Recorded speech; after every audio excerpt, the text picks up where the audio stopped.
But getting into this second segment, this one's fun because I'll kind of talk about it a little bit because it's something that a lot of Ravens fans have been getting frustrated with, and it's the Ravens way.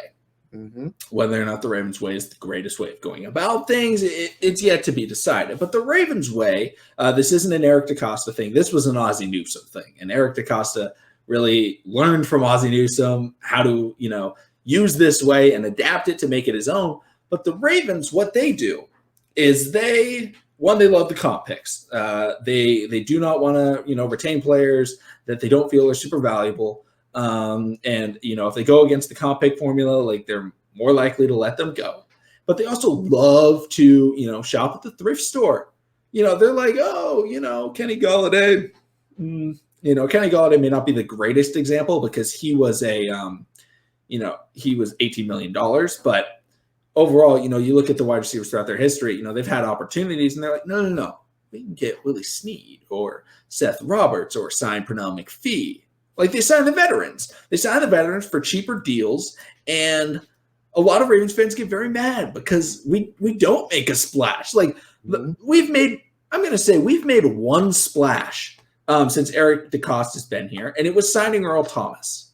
That's like the only thing that the Ravens have done in the last 10 years, where the Ravens have made a move where it's like, oh, wow, like they got a guy. And of course, Earl Thomas didn't even work out. So great job, Ravens. But that was the one move they made because they're like, okay, you know what? We're not going to overpay our players. We're going to let them walk.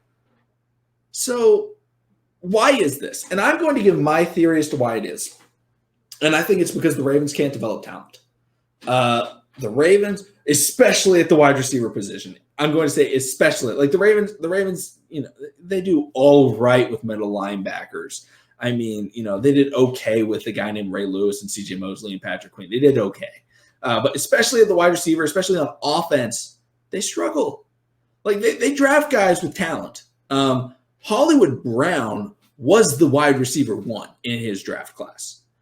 I hear people tell me that DK Metcalf wasn't wide receiver one, okay? DK Metcalf was a freak athlete. They got to Seattle, which is a perfect position for him to play with Russell Wilson and in that deep threat offense. You put DK Metcalf with the Ravens, you probably put similar, at the beginning of his career when he got drafted. If the Ravens drafted him, I'm gonna go out and say Hollywood Brown has been better than what DK Metcalf would have been for the Ravens. Like AJ Brown was the only guy where I felt like there was an argument you could make. But when the Ravens draft players, they've got potential, except for Brashad Perriman. Brashad Perriman was a horrible draft selection. I'm not going to give it. I don't even know how he was a first-round wide receiver. He got timed at a pro day at 4.27, and they were like, all right, let's just draft this guy, and, he has brick for hands. But they don't develop him.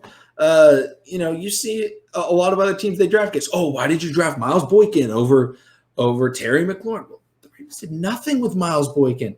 They haven't developed him at all. They just don't develop their guys. And that's why they get the veterans, is because if they signed a guy like Kenny Golladay, would they be able to make him any better?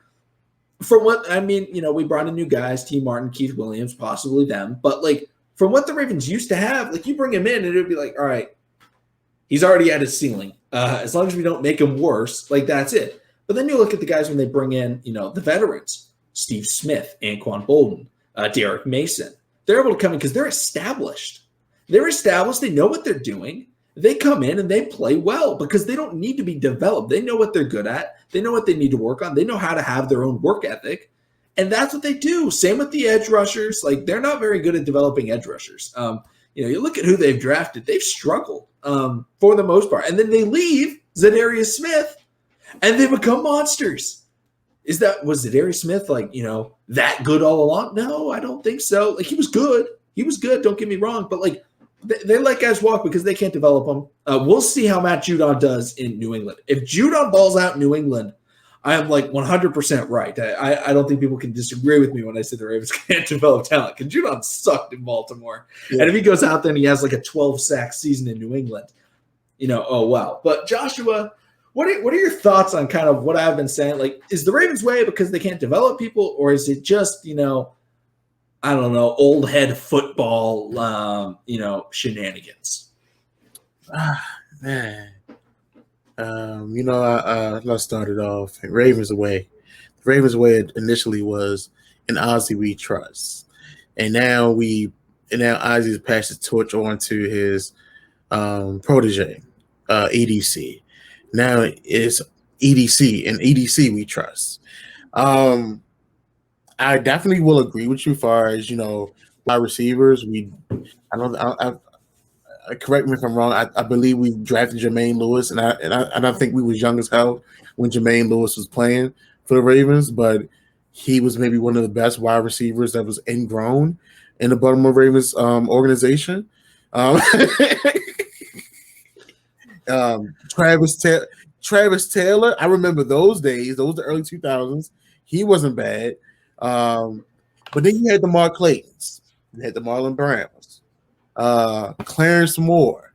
Darren Waller that, as soon as he messed up, I think we let him go. Bashar Pyramid. I think UCF was having one of the best football careers in that year. So they was having time. I think that was the year of Blake Bortles. Yeah, that was the Blake Bortles year. Very good stuff. Right. Yeah. So, yeah, man. And we haven't had good pass rushes, in my opinion, since Peter Boulware, Terrell Suggs. I would even put Paul Kruger and Jared Johnson in those lines because they did get after the quarterback. In those times when it was really gladiator style football, they did get at the Big Ben. They played hard. They know how to set the edge, and they did get after the quarterback. Now, I feel like in some of the signings that we do make, it does seem like we'd rather go ahead and get a guy that that's already developed versus developing a guy. Only people I feel like we have developed maybe is linebackers. The only person that may have slipped through the cracks is C.J. Mosley. He just had raw talent, in my opinion, and he's been injury prone. And he wasn't going to get the money that he expected. That's why he went over to New York. Big ups to him. Yeah. But as far as middle linebackers, outside linebackers, I'll give it to them. We never really had too much. I'm trying to think. The only bad safety we'd have had was Matt Elam that we drafted. So defense, we can develop. Defensive line, we developed defensive line. Tight ends, we always had decent tight ends. Yeah, tight ends, very good. I think offensive line, we're solid at. Maybe it's just the skill positions. Yeah. It's like the 7-on-7 positions. That's the most toughest. And I would actually say the offensive side is where we fall short mostly, especially wide receiver. Now, T. Martin and Keith Williams, I'm probably saying their names incorrectly again. Sorry guys, if y'all ever listen to the podcast, but we looking forward to what y'all doing. Y'all both have a lot of pressure on you guys. Just for the simple fact that yes, we have a young wide receiver core. We just brought in a former Super Bowl champion that's under the age of 30 that has a better understanding of the route tree and better hands, and still can probably run a 4.4 type of caliber speed. You now have to develop these guys now, and also with developing, y'all also have to implement a passing game. So, being a Ravens fan, we have to understand, and y'all bandwagon fans that just got y'all slips last year and got approved and got stamped and everything. Y'all have to understand, as being a Ravens fan, we have to be patient. We have to understand, hey, don't expect too many big names. Don't even expect a real big name. Expect a guy that maybe had 2-3 good seasons to possibly come to the Ravens and rejuvenate his career. Because if we're being honest, that's what happened. Earl Thomas, when he did come with us, it was a rejuvenation year. Steve Smith happened. What happened? Rejuvenation. Anquan Bolden, I wouldn't say rejuvenation because he always played at a high clip. So it would just, continuing. But being with a team that really utilized him. Derek Mason, loved the guy. but you're not going to find too many more guys like them. You know, you actually had to. The athlete of today is raw talent, no IQ. Y'all can, and everybody can cuss and fuss me out on that, but it's more raw talent, no IQ. The only person that came out with the best IQ is Justin Jefferson. You guys can argue me. Y'all can argue me with it. He's the best wide receiver. He's going to be the best wide receiver in the next 10 years because he has an understanding of the route tree. He has great hands. He has breakaway speed. I don't have to talk about him no more. Y'all know what LSU do for their wide receivers. They actually coach those guys up. So, and Devontae Smith is going to be under him. He's going to be top 3 in the next 10 years. Yeah, and you know what sucks is that we're playing in the same division as the best wide receiver development team in the NFL, which is the Steelers. If they draft a guy day 2, it's like they're guaranteed to be a star. You look at, a star is kind of an overstatement, but they draft so many guys where they're late and it's like they become very good. Emmanuel Sanders, Antonio Brown, Juju, Chase Claypool, Deontay Johnson.